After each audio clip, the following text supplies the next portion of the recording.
Hello and welcome back to my GTNH playthrough. It is March 10th, and we are over here in my mass uh, auto crafting area. Drawing blank on the word. Was able to complete my main goal for today, which is basically the component assembly line, and then in reality, 2 component assembly lines, because you really want to wall share these guys, specifically along this part right here, because these blocks right here, the component assembly line casings, are very, very expensive.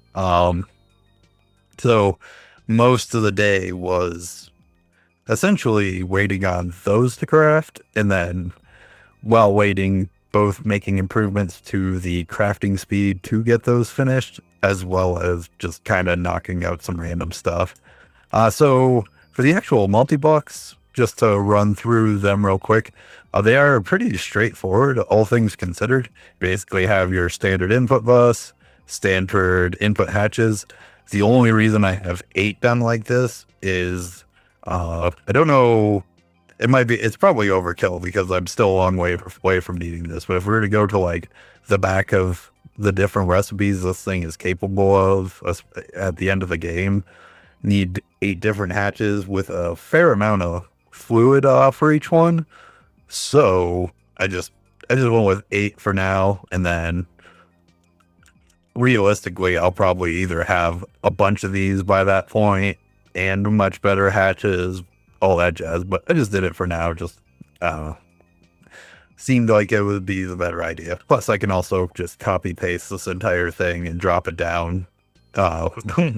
And I think that would be much faster, because then I don't have to mess around with like random hatches and stuff from using the schematic to build it. But yeah, aside from that, really not too complicated. Like I said, the only thing back here is just a couple output buses. It doesn't output any liquids. So for the moment, since these 2 are the only thing on this little P2P part, I didn't even bother putting like the outputs on a separate subnetwork or anything yet. Eventually probably will, again, if I start like mass throwing these down, but for the moment, as they are, the only thing I got to do now is going to be a little bit tedious, and I started to do it, is patterns. So obviously going to move all my different components over here. Just depending on speed, might be tempting to throw down another set of 2 specifically for like the current tier that we're on, just because I noticed, say, for UHV field generators, if we look in here at UV, it's 240 seconds, or 2,400 seconds. Now I did decide to go little higher rate off the bat with both of these running off their own 64 amp energy hatch.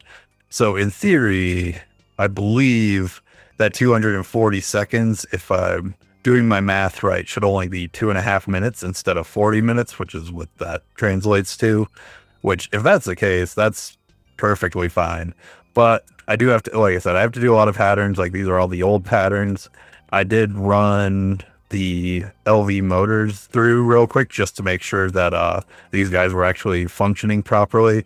And for the LV, it was so fast it didn't even like trigger the controller block to show it was working on a recipe.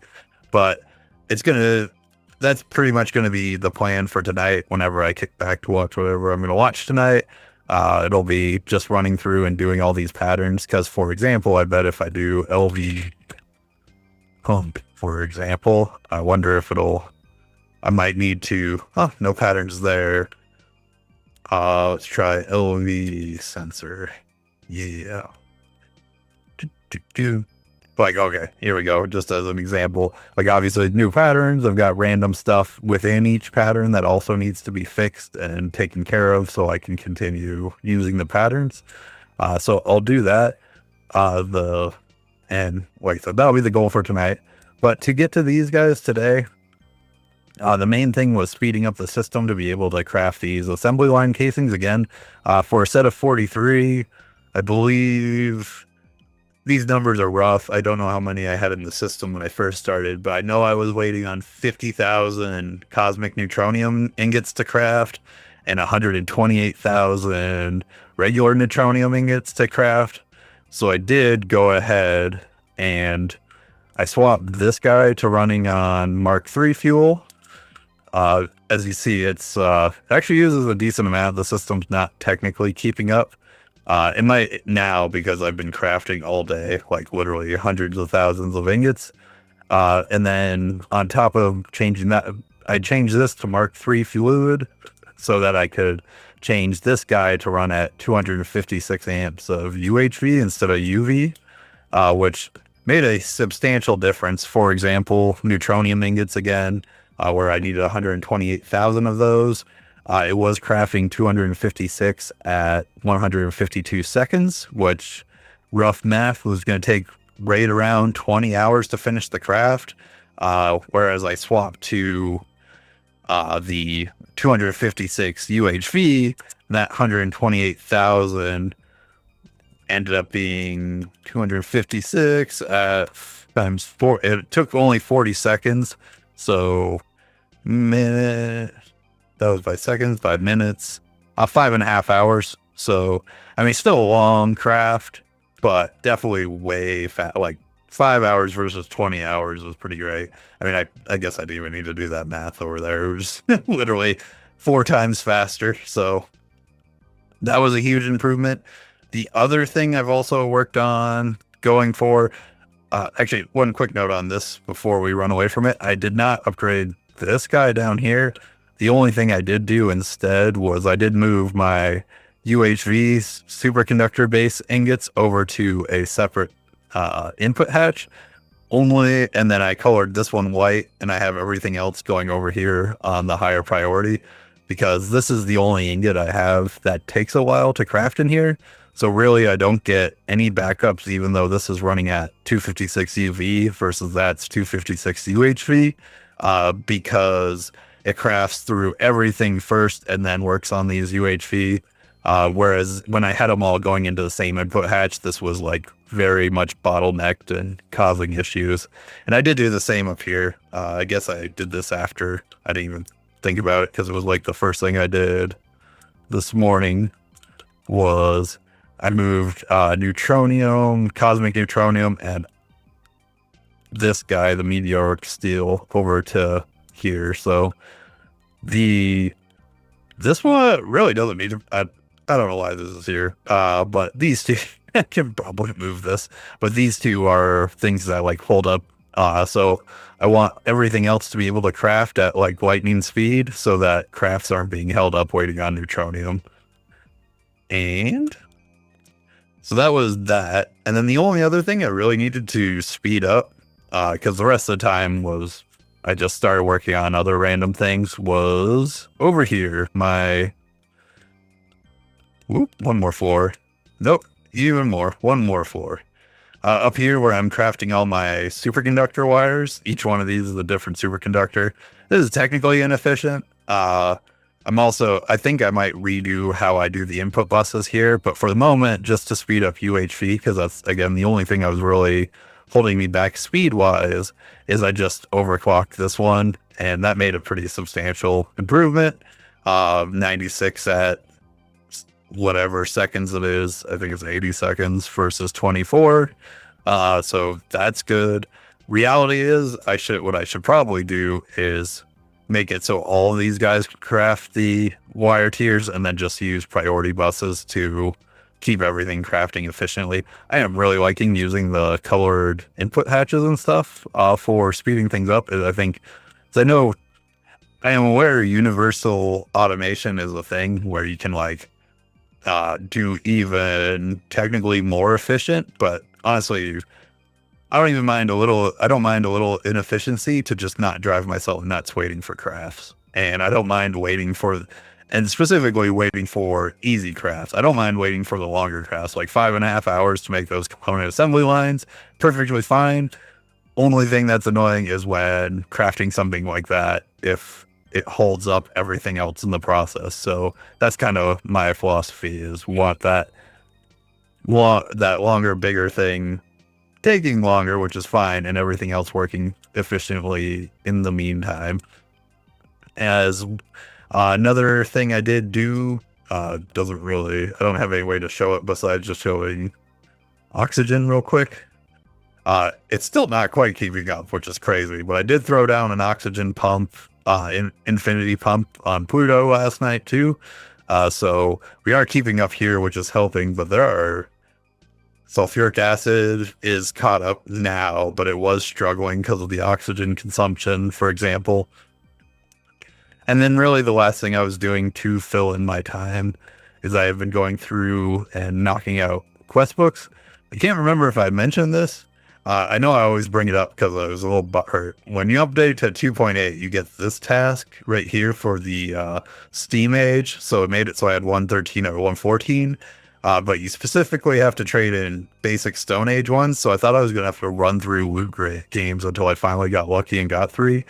I did know I got lucky though, because I noticed in Without Dying, I think it was this like wooden armor, there was one, dirt armor, there was one, and I don't remember some other task over here. It was one of these spears, I believe. Probably, yeah, this guy, the wooden spear. So I was able to knock that quest out. That was gonna be really sad if like I was holding up quest books way later because I just couldn't find a loot bag. They do look a little weird because I did them again. I normally play on a different computer, and it does seem to now it's showing it, but sometimes when you click in it, like kind of like desyncs. I think if like I look at this wood armor, like I did in fact choose this, even though it doesn't show like a choice over here. But the rest of it, the rest of like the time filling, I've just been going through and knocking out quests because I am pretty close to getting a decent amount, like ZPM, or not ZPM, where is it? Oh, LUV, all good. The only reason it's not showing, I gotta go through and claim everything, but I want to like choose my claiming, so I don't, yeah, I gotta do that. I think Ivy, I'm decently close. There's a lot of these where I'm like really close, but ironically, the older pages are where I'm missing more stuff because like I never crafted any of this stuff. So I do want to get this caught up because I would like, I'm not too worried about 100%ing the entire quest book as I go because I'm not too worried about that. But I for sure would like have it as a sub goal.